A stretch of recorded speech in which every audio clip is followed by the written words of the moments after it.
Hello প্রিয় বন্ধুরা, আজকে হাজির হয়েছি আরও একটি নতুন অন্য ভিডিও নিয়ে। চলুন তবে আজকের বিষয়টি কী নিয়ে অবশ্যই বুঝতে পেরেছেন হেডিং দেখে। আজকের বিষয়টি হলো সম্পূর্ণ একটি কাঁকড়াকে নিয়ে, যে কাঁকড়াকে বলা হয় ডাকাত কাঁকড়া বা চোর কাঁকড়া, যা হলো নারকেল চোর বা খেজুর চোর নামেও তাকে আখ্যায়িত করা হয়। তো চলুন আজকে এই ভিডিওর মাধ্যমে দেখে নেওয়া যাক কেনই তাকে চোর বা ডাকাত বলা হয়।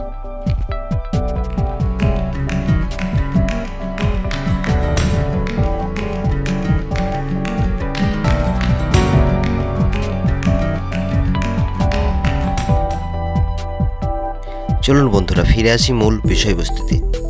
এই কাঁকড়াটিকে সারা পৃথিবীর মানুষ এক নামে চেনে, যার নাম হলো কোকোনাট ক্র্যাব। আসলে এই কোকোনাট ক্র্যাব নামটা কেন এসেছে এবং একে নারকেল চোর, খেজুর চোর বা ডাকাত কেন বলা হয়?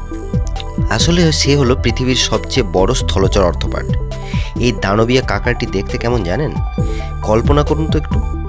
এটা একটা বিশাল কাঁকড়া, প্রায় 1 মিটার লম্বা এবং 4 কিলো 700 গ্রাম ওজন পর্যন্ত হয়। আরও চমৎকার বিষয় হলো এরা নারকেল গাছে চড়তে পারে। সাধারণত কাঁকড়াদের মতো নারকেল কাঁকড়া জলেতে থাকে না, তারা স্থলচর। ছোটবেলায় এরা শামুকের খোলসের মধ্যে তাদের আত্মরক্ষা করে, কিন্তু বড় হওয়ার পর তাদের শক্ত পেটের খোলস গজায় এবং তাদের নিজের খোলসের প্রয়োজন আর হয় না। এদের বিশেষ ফুসফুস থাকে যা দিয়ে তারা বাতাস নিতে পারে, তাই জলেতে বেশি সময় থাকতে পারে না। এদের নামের কারণ তাদের প্রিয় খাবার হলো নারকেল। তাদের শক্তিশালী দাঁড়া বা কাঁকড়াগুলো তাদের সেই পায়ের সাহায্যেই নারকেল ফাটিয়ে খেতে পারে। তবে এরা শুধু নারকেলই খায় না, এরা ফলমূল, বাদাম, মরা প্রাণী, এমনকি ছোটোখাটো পাখি, ইঁদুরও খায় এবং এরা খেজুর গাছেও চড়তে পারে। এরা হলো সাধারণত এই নারকেল কাঁকড়া ভারত এবং প্রশান্ত মহাসাগরের দ্বীপগুলিতে বেশি পাওয়া যায়। তারা গর্তে, পাথরের ফাঁকে বা গাছে বাস করে। মজার তথ্য হলো এরা দক্ষ গাছবারুয়া নারকেল খাওয়ার জন্য তারা খেজুর গাছে চড়তে পারে। এরা অনেক বছর বাঁচতে পারে। কিছু কিছু কাঁকড়া কমপক্ষে 120 বছরেরও বেশি বাঁচে। এরা হারিয়ে ফেলা বাহু এবং পাকে আবার গজিয়ে নিতে পারে, অনেকটা টিকটিকি লেজের মতো। তো কিছু জায়গায় এই নারকেল কাঁকড়া বা কোকোনাট ক্র্যাবকে খারাপ ভাগ্যের প্রতীক হিসেবে দেখা হয়, আবার কিছু কিছু জায়গায় এদেরকে পবিত্র বলে মনে করা হয়।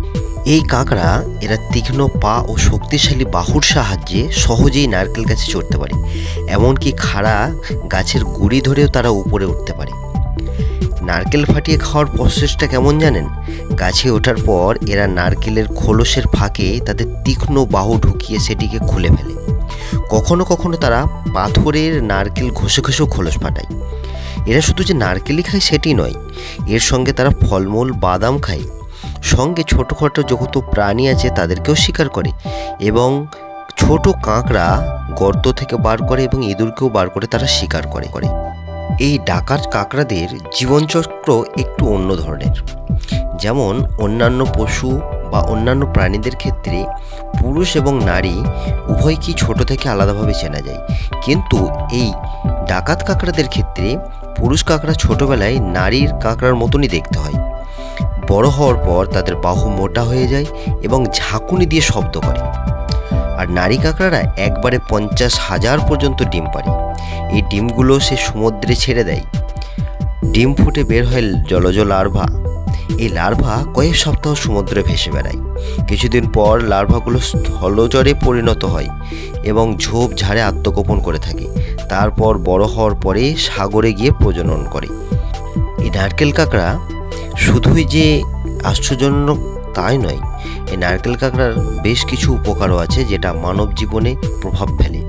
এক হচ্ছে, যে দ্বীপে নারকেল কাঁকড়া বা কোকোনাট ক্র্যাব বা দৈত্যাকার কাঁকড়া বা দানব কাঁকড়া বা চোর কাঁকড়া যাই বলুন না কেন, এই কাঁকড়াকে দেখতে বিদেশ থেকে বহু মানুষ পর্যটক হিসেবে তা ভিড় করে এই দ্বীপগুলিতে।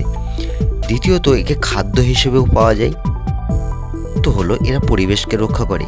পরিবেশকে কেমনভাবে রক্ষা করে না, সমস্ত মৃত প্রাণী বা পচা গলা যে সমস্ত ছোটোখাটো প্রাণী থাকে তাদেরকে খেয়ে সাফ করে দেয়। পাপুয়া ও নিউগিনিতে এই দানবীয় কাঁকড়াকে গ্রামের রক্ষক হিসেবে দেখা হয়।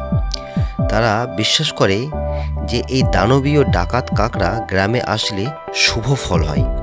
আবার কিছু দ্বীপে এদেরকে আত্মার চিহ্ন হিসেবে দেখা হয়। এদের দেখা বা ধরা দুর্ভাগ্য বয়ে আনতে পারে বলেও বিশ্বাস করা হয়। চলুন বন্ধুরা, আজকের এই ডাকাত কাঁকড়াকে নিয়ে ভিডিওটি ছিল এই পর্যন্তই। পরবর্তীতে ভিডিওতে দেখা হবে আবার অন্য কোনো ভিডিও নিয়ে।